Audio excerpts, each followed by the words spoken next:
আসসালামু আলাইকুম। দুপুরের শেষ সংবাদে স্বাগত জানাচ্ছি আমি বিথি। চিকিৎসার জন্য খালেদা জিয়াকে লন্ডন পাঠাতে সরকারকে বিএনপির চিঠি। তত্ত্বাবধায়ক সরকার ব্যবস্থায় ফিরতে চায় বিএনপি ও জামায়াত আলী রিয়াজ। জুলাই অভ্যুত্থানে নিহত শিশুদের পরিবারকে পুনর্বাসন করবে বিএনপি মির্জা ফখরুল। সমন্বয়ক জামায়াত নেতা পরিচয়ে তদবির ও সরকারি কর্মকর্তাকে হুমকি, যুবকের কারাদণ্ড।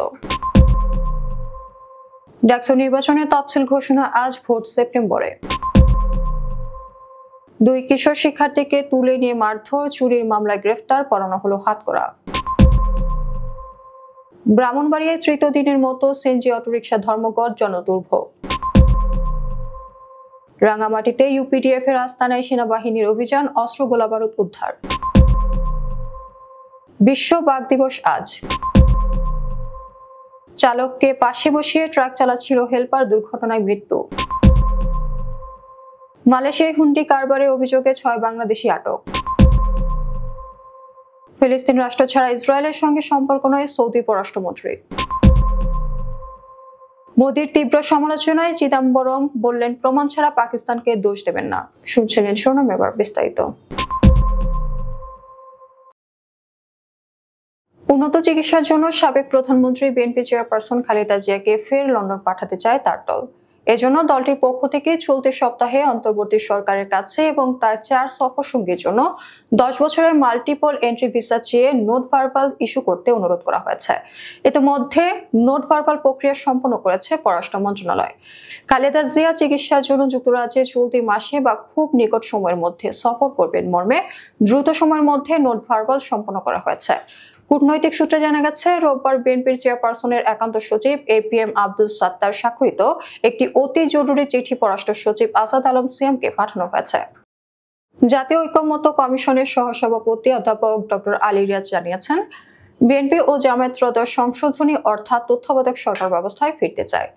সোমবার সন্ধ্যায় রাজধানীর ফরেন সার্ভিস একাডেমিতে রাজনৈতিক দলগুলোর সঙ্গে জাতীয় ঐকমত্য কমিশনের বৈঠক শেষে আয়োজিত সংবাদ সম্মেলনে এই কথা জানান তিনি। এ সময় আলী রিয়াজ বলেন, সব রাজনৈতিক দলের কাছে জুলাই সনদের খসড়া দেওয়া হয়েছে। সনদ গৃহীত হওয়ার পর সুপারিশগুলো 2 বছরের মধ্যে বাস্তবায়ন করা হবে। অধ্যাপক আলী রিয়াজ আরো জানান, আলোচনা হচ্ছে, যেসব বিষয়ে ঐকমত্য হবে সেগুলো জুলাই সনদের মধ্যে অন্তর্ভুক্ত করা হবে। বিএনপির মহাসচিব মির্জা ফখরুল ইসলাম আলমগীর বলেছেন, আগামী নির্বাচনে জনগণের সমর্থনে বিএনপি সরকার গঠন করলে জুলাই আগস্ট গণ অভ্যুত্থানে যেসব শিশুরা আত্মত্যাগ করেছে তাদের পরিবারদের পুনর্বাসন করা হবে। তিনি বলেন, আমাদের ভারপ্রাপ্ত চেয়ারম্যান তারেক রহমান ইতিমধ্যে অঙ্গীকার করেছেন, ফ্যাসিস্টদের বিরুদ্ধে লড়াইয়ে অবদান রাখা পরিবার, আত্মত্যাগ করা শিশুদের পাশে সবসময় থাকবে বিএনপি। আজ মঙ্গলবার বনানী কামাল আতাতুর্ক খেলার মাঠে জুলাই আগস্ট গণ অভ্যুত্থানের প্রথম বর্ষপূর্তি উপলক্ষে আমরা বিএনপি পরিবার ও মায়ের ডাকের যৌথ উদ্যোগে গণতান্ত্রিক পদযাত্রায়, শিশু শীর্ষক পদযাত্রা ও শহীদ পরিবারের সম্মাননা অনুষ্ঠানে প্রধান অতিথির বক্তব্যে এসব কথা বলেন মির্জা ফখরুল। এ সময় বিএনপি মহাসচিব বলেন, সংস্কার যদি জনগণের সার্বিক উন্নয়নে না হয় তাহলে তার কোনো মূল্য নেই। আমরা পরিবর্তন চাচ্ছি, সংস্কার চাচ্ছি, অথচ তা যদি শিশুদের নিরাপত্তা দিতে না পারে, শহীদ শিশুদের পরিবারকে পুনর্বাসন না করে, তাহলে এসব সংস্কার অর্থহীন। তিনি বলেন, ফ্যাসিবাদের বিরুদ্ধে আমরা দীর্ঘদিন সংগ্রাম করেছি, লড়াই করেছি। এই লড়াই অনেক পরিবারের আত্মত্যাগ করেছে। 5 আগস্টের পর অনেকেই অনেক বড় বড় পদ দখল করেছে, আখের গুছিয়েছে, অথচ শহীদ পরিবারের কথা কেউ মনে রাখেনি। সিলেটের ওসমানীনগর উপজেলায় বৈষম্য বিরোধী ছাত্র আন্দোলনের সমন্বয়ক ও জামায়াত নেতা পরিচয়ে উপজেলা ভূমি অফিসে অনৈতিক তদবির এবং এতে সাড়া না পাওয়ায় সরকারি কর্মকর্তাকে হুমকি দিয়েছেন এক যুবক। এই ঘটনায় তাকে 2 মাসের কারাদণ্ড দিয়েছেন ভ্রাম্যমাণ আদালত। সোমবার দুপুরে ওসমানীনগর উপজেলা নির্বাহী অফিসার ও নির্বাহী ম্যাজিস্ট্রেট জয়নাল আবেদীন ভ্রাম্যমাণ আদালত পরিচালনা করে এই দণ্ড দেন। দণ্ডপ্রাপ্ত যুবকের নাম মোহাম্মদ মাহবুবুর রহমান। তিনি উপজেলার সাদিপুর ইউনিয়নের সাদিপুর গ্রামের আব্দুর রাজ্জাকের ছেলে।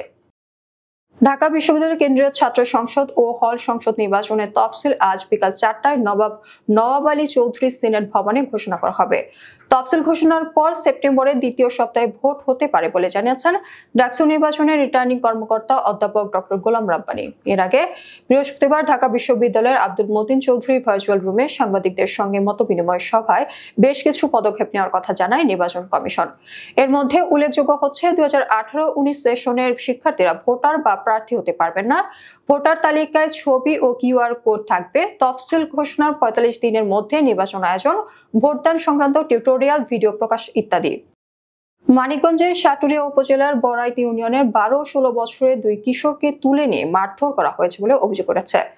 এরপর চুরির মামলায় পুলিশ তাদের গ্রেফতার করে। গ্রেফতারের সময় তাদের একজনকে হাতকড়া পরিয়ে এবং অন্যজনকে হাতে দড়ি বেঁধে থানায় নেওয়া হয়। এরপর বয়স 18 দেখিয়ে আদালতে পাঠানো হয় তাদের। তবে আদালত তাদের টঙ্গীর শিশু কিশোর সংশোধনাগারে পাঠানোর নির্দেশ দিয়েছেন। স্থানীয় সূত্র ও পরিবারের অভিযোগ, জমি কেনাকে কেন্দ্র করে দুই কিশোরকে মারধর করে মিথ্যা মামলায় ফাঁসানো হয়েছে। গ্রেফতার হওয়া কিশোরদের একজন বালিয়াটির দাখিল মাদ্রাসার 8ম শ্রেণীর শিক্ষার্থী এবং অন্যজন আব্দুর রহমান উচ্চ বিদ্যালয়ের 9ম শ্রেণীর শিক্ষার্থী। জন্ম নিবন্ধন সনদ অনুযায়ী একজনের জন্ম 26 মে 2013 এবং অপরজনের জন্ম 5 আগস্ট 2008। অথচ থানা থেকে পাঠানো আদালতের নথিতে তাদের বয়স 18 বছর দেখানো হয়েছে। ব্রাহ্মণবাড়িয়ায় পুলিশি হয়রানি বন্ধ ও জেলার সর্বত্র চলাচলের অনুমতি প্রদান সহ বিভিন্ন দাবিতে তৃতীয় দিনের মতো চলছে সিএনজি চালিত অটোরিকশা চালক ও মালিকদের ডাকা অনির্দিষ্টকালের ধর্মঘট। গত রোববার থেকে সিএনজি অটোরিকশা চলাচল বন্ধ রয়েছে। এতে চরম দুর্ভোগে পড়েছেন যাত্রীরা।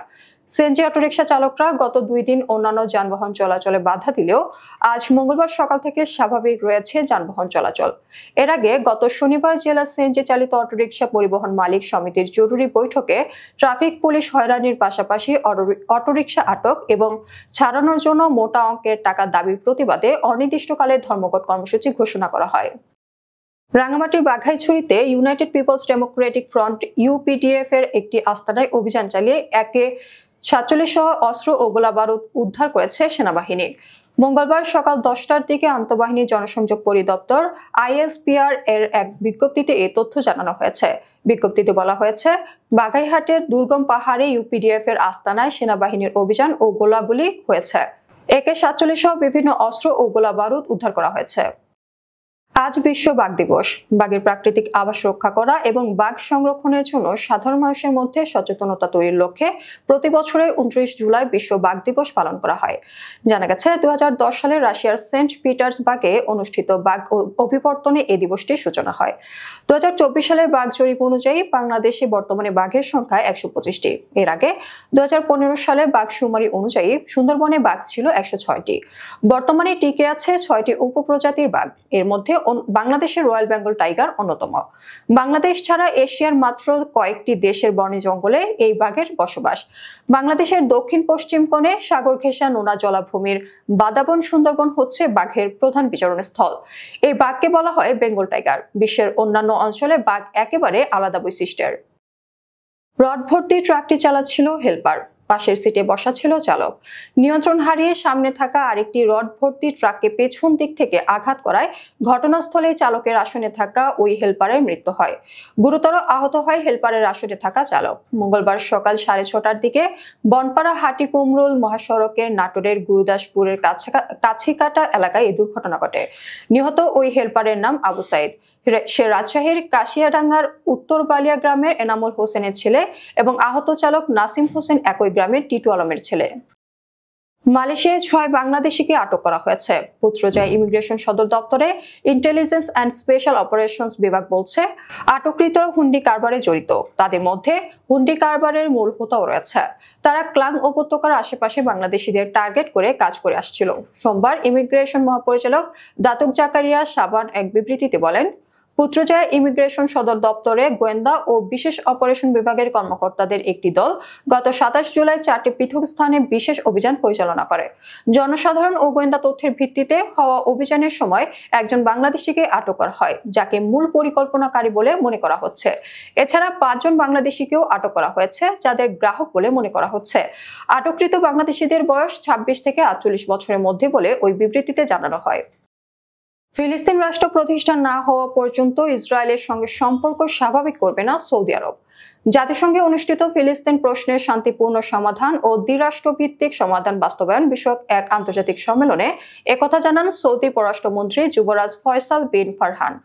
2 দিনের এই সম্মেলনে যৌথভাবে আয়োজন করে সৌদি আরব ও ফ্রান্স। সম্মেলন শেষে নিউ ইয়র্কে ফরাসি পররাষ্ট্রমন্ত্রীর সঙ্গে যৌথ সংবাদ সম্মেলনে যুবরাজ ফয়সাল বলেন, ফিলিস্তিনি রাষ্ট্র প্রতিষ্ঠা ও যুদ্ধ বন্ধ না হলে ইসরায়েলের সঙ্গে সম্পর্ক স্বাভাবিক করা সম্ভব নয়। তিনি আরো বলেন, গাজায় ইসরায়েলের গণহত্যা অব্যাহত থাকলে সম্পর্ক স্বাভাবিকীকরণ নিয়ে কোনো আলোচনা হতে পারে না। গাজা যুদ্ধ বন্ধ হলে এবং সেখানকার জনগণের দুর্ভোগ লাঘব হলে তবেই আলোচনা শুরু হতে পারে। ভারতের সাবেক স্বরাষ্ট্রমন্ত্রী ও কংগ্রেসের প্রবীণ নেতা পি চিদাম্বরম কঠোর সমালোচনা করলেন দেশটির প্রধানমন্ত্রী নরেন্দ্র মোদীর। কাশ্মীরের পেহেলগামে হামলা এবং পরবর্তী সামরিক অভিযান অপারেশন সিঁদুর পরিচালনার ক্ষেত্রে মোদীর নেতৃত্বাধীন বিজেপি সরকারের অস্বচ্ছ ও অসংবেদনশীল ভূমিকাকে কড়া ভাষায় সমালোচনা করেছেন তিনি আরো বলেন, জাতীয় তদন্ত সংস্থা হামলার তদন্তে কি করেছে সে বিষয়ে সরকার কোনো স্বচ্ছতা দেখায়নি। আমরা জানিও না এই হামলাকারীরা আদৌ পাকিস্তান থেকে এসেছিলেন কিনা। হতে পারে তারা দেশীয় উগ্রবাদী। কোনো তথ্য উপস্থাপন না করেই কেন ধরা হচ্ছে যে তারা পাকিস্তান থেকে এসেছে? তাই প্রমাণ ছাড়া পাকিস্তানকে দোষ দেবেন না। আমাদের পরবর্তী রাতের সংবাদ দেখার আমন্ত্রণ জানিয়ে এখনকার মতো বিদায় নিচ্ছি। দর্শক, ভিডিওটি শেষ পর্যন্ত দেখার জন্য আপনাকে অসংখ্য ধন্যবাদ। নিত্য নতুন সংবাদ পেতে আমাদের ইউটিউব চ্যানেল সাবস্ক্রাইব করুন ও নিয়মিত নোটিফিকেশন পেতে বেল বাটনে ক্লিক করুন এবং আমাদের ফেসবুক পেজটি লাইক করুন। এছাড়াও আমাদের ভিডিওতে লাইক দিয়ে শেয়ার করুন। আল্লাহ হাফেজ।